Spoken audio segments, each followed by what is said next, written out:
Welcome back to BAAS 4100. Uh, Welcome to the module for week 3 on professional fit. In this week, we're looking at how do we take the information that we gathered last week and looking at ourselves and doing a self-assessment. What are our skills? What are our interests? And try to match that to occupations, job titles, industry, etc. We're also going to look at the signature assignment for this course, the business project, and start getting you exposed to it. I decided that each week I'm going to add a different photograph so that even though you're online, you can still kind of get maybe a little bit more sense of me by looking at some random photographs. This photograph here is a PR picture of myself when I was the marketing director for a company out of Munich, Germany, European Computer Telecoms.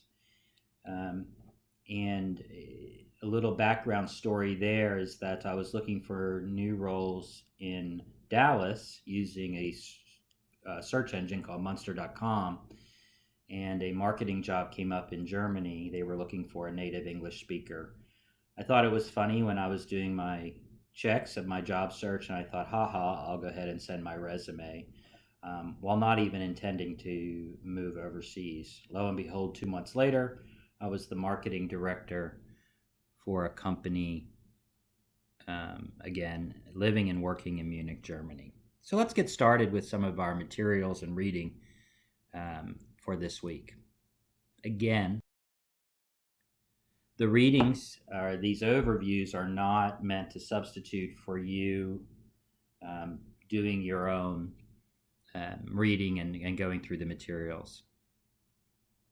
So some goals for this section are for you to be able to identify several jobs and industries that fit with who you are and what you want to do and your place in the world.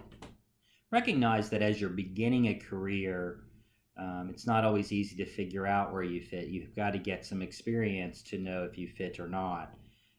So the positive way of looking at that is that you have more options. Of course, if you think about watching TV with 100 channels, sometimes that's a more difficult choice to make. We're also going to conduct some research on jobs that you're interested in or fit with. Learn about a common business tool, an Excel spreadsheet, and we're going to use that for you to document information about those jobs. We're going to develop some strong business skills for any job. We're going to start talking about how this course will do that, specifically strategic thinking and rational analysis. We're going to identify strategic issues in your fit, jobs, and industries. Learn about the business project. And we're going to learn about a concept, an Italian expression, piano piano, which in Italian, piano is a word that means many things, and piano piano is an expression which means slowly or step by step. And so while sometimes we may not know how to get or all of the steps to get to our end goal, in most cases we can figure out how to take at least one or several steps in the direction of that goal. And I think this is a great philosophy for life. About anything that's a challenge to me is what is the next step, or what is one or two steps I can take today or in the near future that help me move forward. Our first resource in our learning materials was an article that's published every year by Fortune magazine. And they do this, I guess, state by state, the 80 best companies to work for in Texas.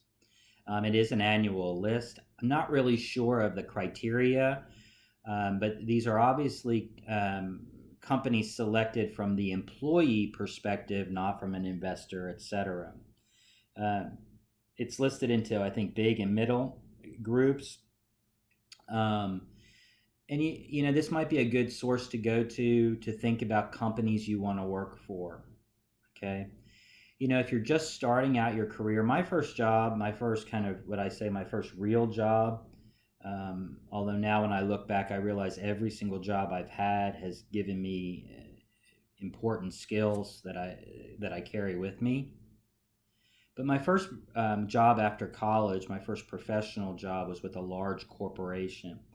And that really fit me because I wasn't exactly sure what I wanted to do.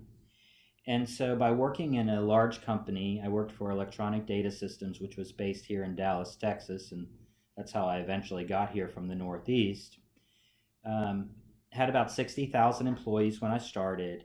And what that meant is there were always internal openings that I could apply for. And EDS was a great company that allowed you to try new positions. If you had a successful track record and a good reputation, you could try to do new things. And that's how I moved out of a technical role into training management and global management, and then also into strategic planning and marketing communications and analysis. So, when you're thinking about what's a good fit for you, you might work better in a small environment, but if you don't know exactly what kind of job you really want, a big company may be a better fit. Also, you may not be thinking about working in Texas. You may want to move to Colorado or California or New York City. And it's it at the end of your college career, that's a great time to potentially think about moving into another state or region or even country. So, kind of thinking about those, what's a good fit for you? I've often said in hindsight, I wish I had left Dallas earlier.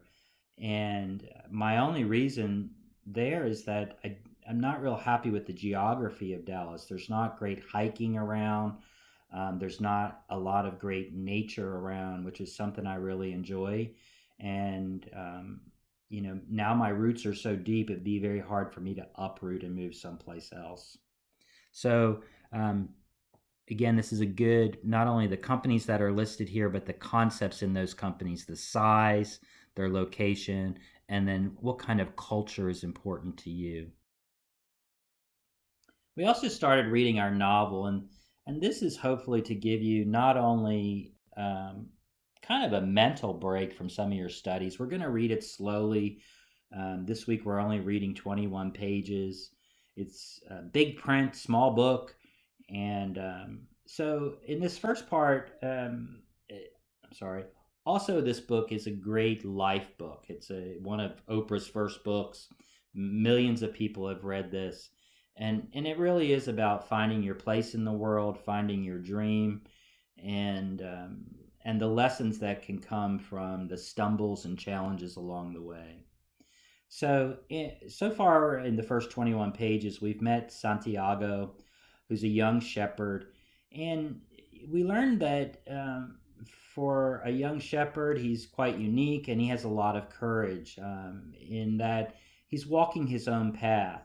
He was in school and he left school, even though his family wanted him to stay in school so that he would have a better life. And he chose that he didn't really want to pursue that path, that he wanted to see the world.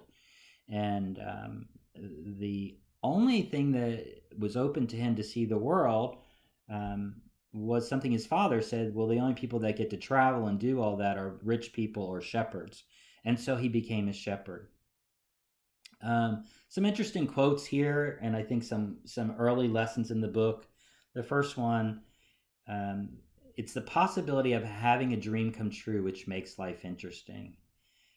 This idea that if we have hope, if we're moving towards something, it can really give us energy and really propel our attitude and our energy. There's another quote here that comes right at the end of our reading for this week, and that is that at a certain point in our lives, we lose control of what's happening to us, and our lives become controlled by fate. That's the world's greatest lie. That we don't have control over what we're doing, over the choices we make, and the place that we are in life. And you probably know people like this. Oh, I could never succeed at that. Oh, I could never do this. I could never do that. And reminding ourselves that this is a lie, that we always have choices that we can make. Even in the most dire of circumstances, we have choices. Um, you know, the joke that I often tell people is they say, "I hate this job," and we'll quit the job. I couldn't do that. I can't possibly do that. Well, of course you can. There may be consequences to that, but you can do that. Okay, and so it is our choice, and there are things that we want in our life, and we make choices about that. But again, pulling in that piano, if I want something different, then I probably have to do something different. And I may not know what all those things are, but I bet I can figure out at least one step to take. We're also continuing reading in Lose the Resume, Land the Job. This is a pretty nice, um, uh, good summary book for moving into your career or the career phase of your life. Chapter 3, be a learn it all. Great, great advice, especially for your generation, for folks coming out of college now. When I started work about 30 years ago, a lot of people at that time may have started with a company and retired from that company, and that's not happening so much anymore. The pace of change today requires that you change as well, that you make personal changes, maybe in the jobs that you do, the type of work you do, the skill sets you have, etc. So the advice is that it's always um, that nowadays it's you must always be looking to the future. That for people under 35, this text says that the average time spent on a job is 2 to 3 years. Okay, so while you may be thinking, well, I'm learning about job search now because I'm ending college and I need a job, it's probably really good advice that you always be scanning and looking for your next job. Doesn't mean that you're spending 30 hours a week or 10 hours a week or 5 hours a week, but maybe you are spending a half an hour or an hour a week, piano, just searching or surfing what's out there, seeing maybe what skills you need, and maybe even applying to jobs. There's no harm in interviewing for a new job when you already have a job. He also reported that learning was the number one determinant of earnings across your life. The more knowledgeable, the more skills you have, etc. That this determined your lifespan earnings, your total earnings. And when we talk about learning, I thought this was a really interesting pie chart in there. That we're not just talking about going to school and taking a class, but once you're in the job set, 70% of your learning comes from your work. And specifically, if you're trying to learn new things, it comes from stretch opportunities. 20% come from the people around you, learning skills, being mentored. Hopefully, your boss is one of those people. And then 10% can come from training another. I want to go back to this idea of people. And, you know, sometimes I know that when I was maybe in your seat, I thought that I needed a mentor because I was young and new to things. And what I've realized as I've gone through my career is that we all need mentors. And um, even at my level of experience, at my level of knowledge, I have multiple mentors that I run things by. One of them happens to be the dean of this college. And it's not hard for me to find mentors. I find people that I admire, that I respect, that I like their style of work, and that I have a good fit with them. I've never had a problem asking someone to be a mentor. And often I ask them when I don't have anything specific in mind. And that's usually how I frame it. I really admire you. I really enjoy working with you.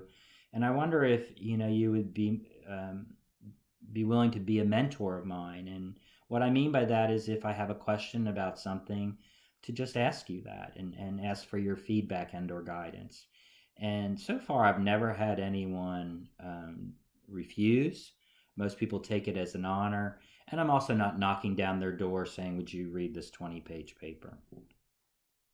Another key idea here is about taking risk. That you have to step out of your comfort zone to really develop significantly.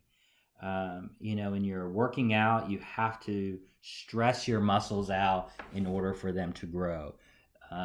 You've got to push yourself. And I've been really good at that, I think, in a lot of ways, taking big leaps of faith.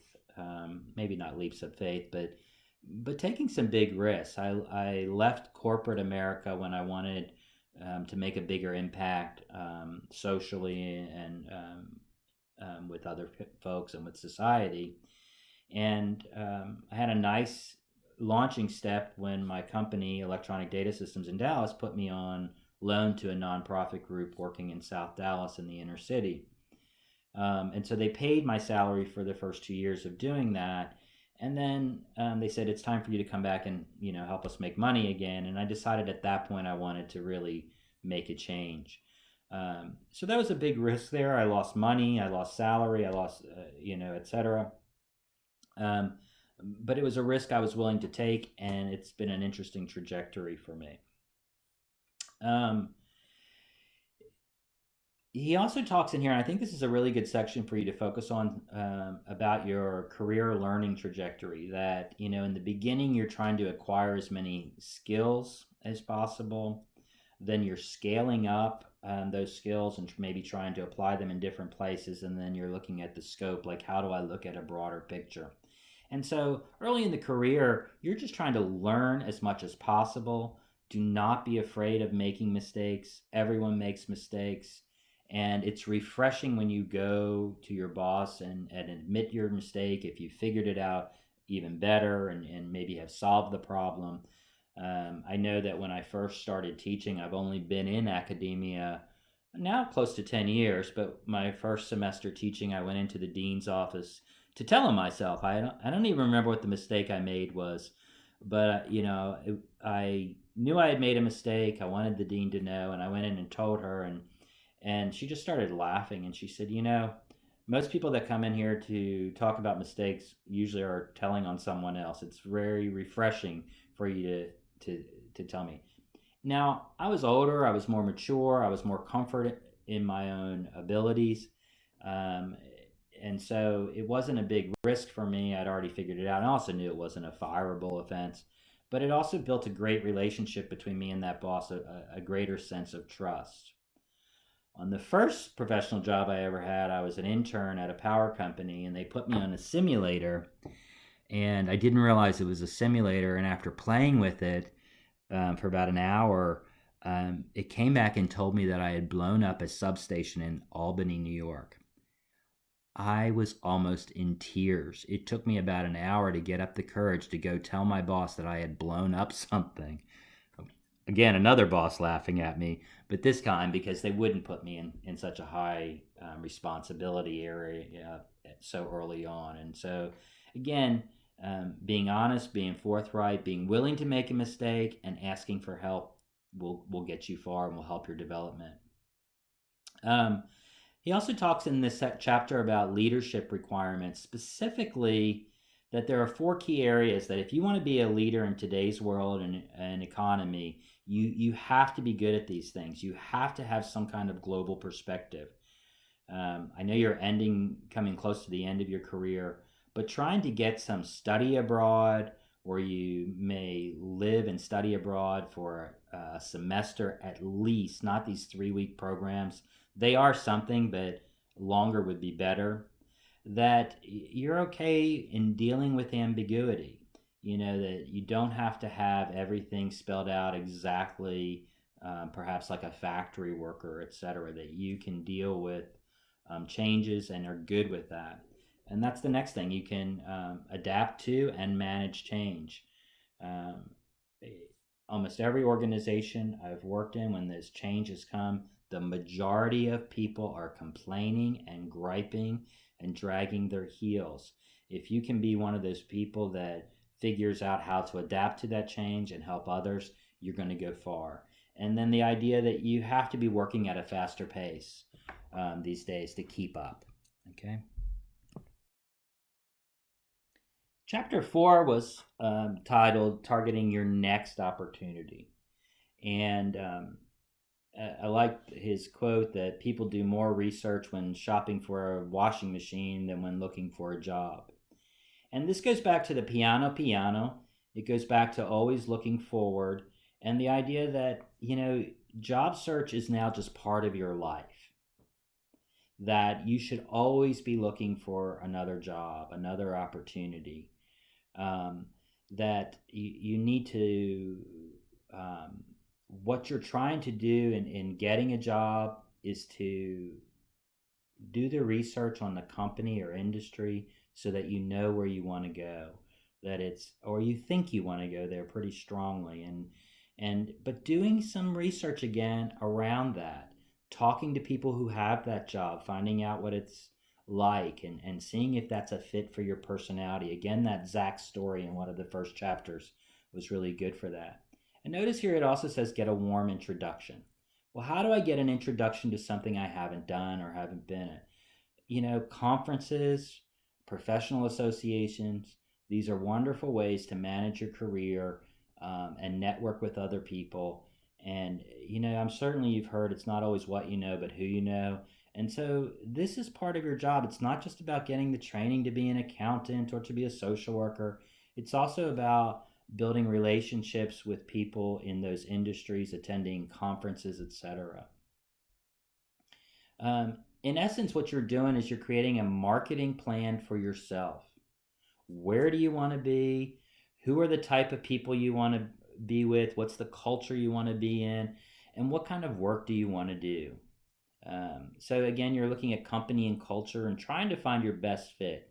I get it that you may not have a lot of experience at this. And, a lot of this book is talking about people further along in their career. In addition, a best fit doesn't mean a perfect fit. I work in academia now, and I'm going to say something that probably isn't a wise thing for me to say. But my experience with faculty, professors, is that they're some of the least professional people I've ever worked with in my life. And my judgment is that comes from having a secure job and being largely independent. We get to rule the classroom. We get to decide how we teach, what we teach, etc. And so we have a lot of control. Each professor is like their own little company.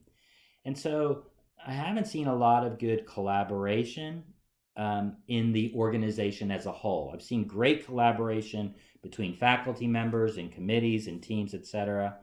But so while I love the work I'm doing now, I love the work-life balance, I love this position in my life, is the culture of the organization the best fit I've ever had?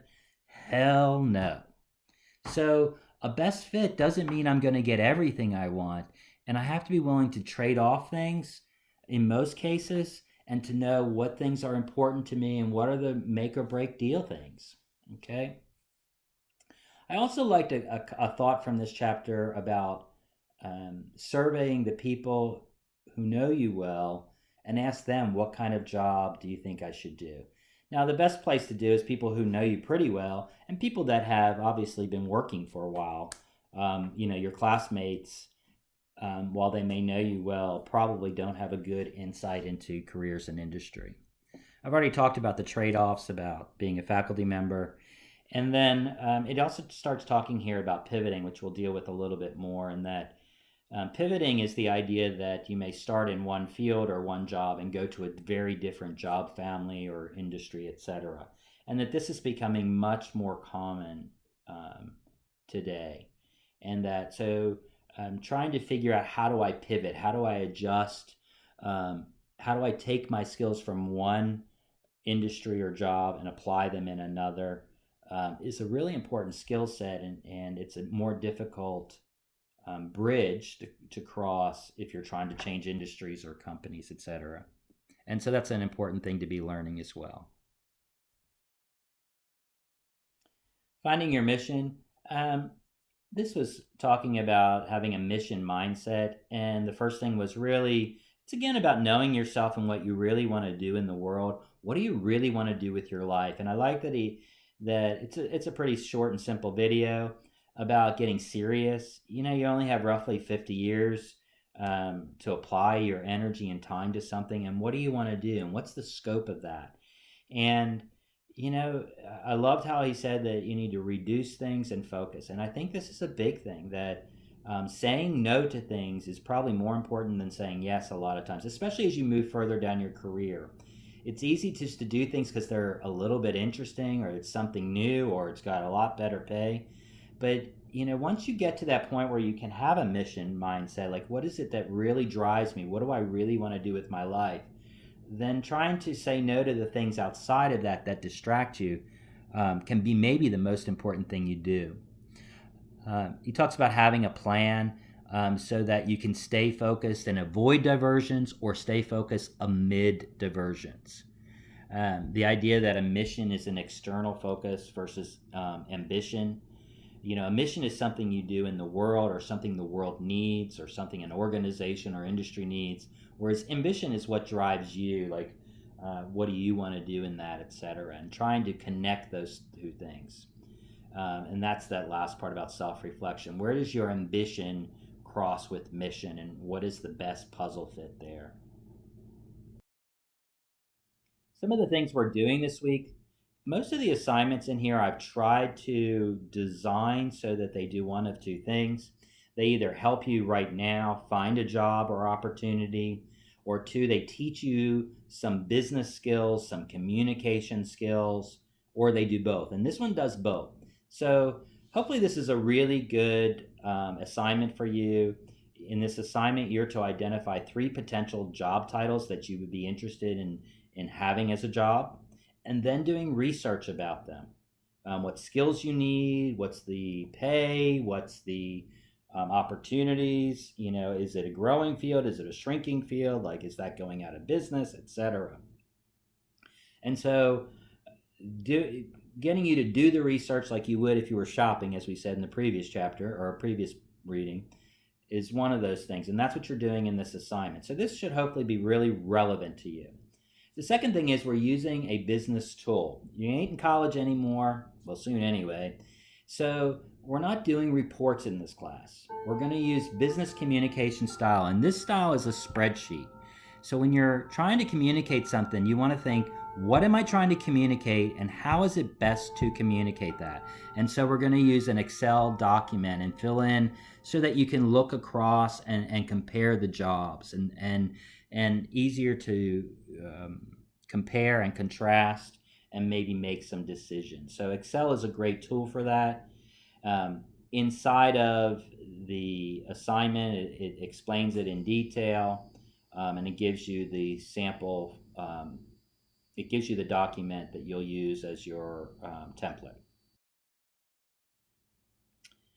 You're also responsible to do a discussion this week, and it's a brainstorm about the business project. Now, this business project is something that's going to last for the next 10 weeks in class, 10 to 12 weeks, and you're going to work on it as a team, and you're going to develop some skills, hopefully some strategic skills, some analysis skills, some communication skills, and also some team skills. Okay? And what you're doing in this business project is you're acting as a consulting team to identify a business or industry challenge, to document that challenge, to prove that the challenge you believe is there is indeed there using data. And then you and your team are going to come up with solutions to meet that challenge. Then you're going to analyze all those solutions against one another and pick one of those as a recommendation to your audience. Okay? I want to make this relevant to you. If you do a business project that's in an industry that you're hoping to work in, then that knowledge will help you in interviewing and also your cover letter, etc., to show that you have insight into that industry. You're not just book learning. So this assignment wants you to do that. I want you to take the career comparison we just looked at the previous slide and look at those industries or look at those businesses And I want you to identify an issue or challenge by doing research on that industry and identify two different projects that could be potential projects for the course. There's an example in there. You see it in the upper corner here. It's also in the instructions there. Now, what I want you to do, you can see that in the upper right corner how I've done this. It's very concise. I use bullets, and I'm trying to make an argument when I'm explaining this issue that's in the retail industry. I want people to come along with me, so I'm using data. Data versus judgment is a huge learning thing for most people. We speak and read the instructions carefully in this business project brainstorm because it talks about this data versus judgment. We speak when we have opinions or judgments, we often use language that is data or fact-based. The example I give in the reading is Toyotas are the best cars. While that's an opinion, the way I state it states it as if it's fact. If I wanted to use appropriate language, I would say, I think that Toyotas are the best cars, okay? So when you're doing this project and when you're working in a business situation, be aware of data versus judgment. You will have opinions, and opinions are valuable, but you validate those and you support those by giving data that supports it. And hopefully the example here will help you understand this idea a little bit better. In the business project, you're also making an argument. You are trying to sell something. You're trying to sell your idea. You're trying to sell your thought. If you can learn how to make arguments in a professional way, this is an incredible skill to have that will help you throughout your career. And the big part of this is how you communicate and using data, how well you're informed and how well you can share that data. And if you're saying something like, well, I heard somewhere, that ain't data. Data is when you know the source and you've got it correctly. This week, you're also being introduced to the two key deliverables of the business project. The first one is a presentation. About week, I think 13 maybe, you are to turn in a video of a PowerPoint presentation. It'll be 20 to 30 minutes long. It is a group project. And again, it's that idea of identifying a challenge in an industry, solutions for that, and then your recommendation. This video needs to tell a story. We are people, we're human, we've sat around the campfire for years, and we relate to each other in stories. And so your presentation should be a story that anyone can follow, including a non-industry expert. Even when you're doing consulting for a company and they know a lot of what you're talking about, chances are there are people in the room, maybe they're finance people, maybe they're engineers, that don't have the full scope of things. So if you can bring people along in a concise manner, you're doing a great job. Remember, you are selling your recommendation. Your PowerPoint presentation should be selling that. Again, you're heavily focused on data over judgment. If you are giving opinions in there, but you've got to back them up with source data. Again, this is explained completely, well, maybe not completely, but thoroughly in the assignment write-up. I've posted it in week 3 so that you can see it, even though it's not due until like week 13. The second key deliverable from the business project is an executive summary. After you've done the presentation, you're going to create a 2 to 4 page executive summary. It's going to have the same challenge, solutions, and recommendation, but probably not as much information. Because what this is basically a marketing document where the format is as important as the content. You want it to be easy to read. You want it to be easy to find information in there. It's almost as if like you can't get the audience with the company to do your presentation. This is a way to give them some of the information, hopefully that they'll call you back and say, hey, this intrigued me. I want you guys to come and tell me more about it. Again, the format on this is as important as your content because the way you communicate things, and if you can communicate it in a marketing fashion, even if you're doing analysis, if you can make it easy for other people to read, then you're going to do better and you're going to go further in your career. Remember, again, you're selling your recommendation. And once again, even here, data is more important than judgment. So if you got opinions in here, you've got to validate them. If someone's reading it, they want to know why you have that opinion.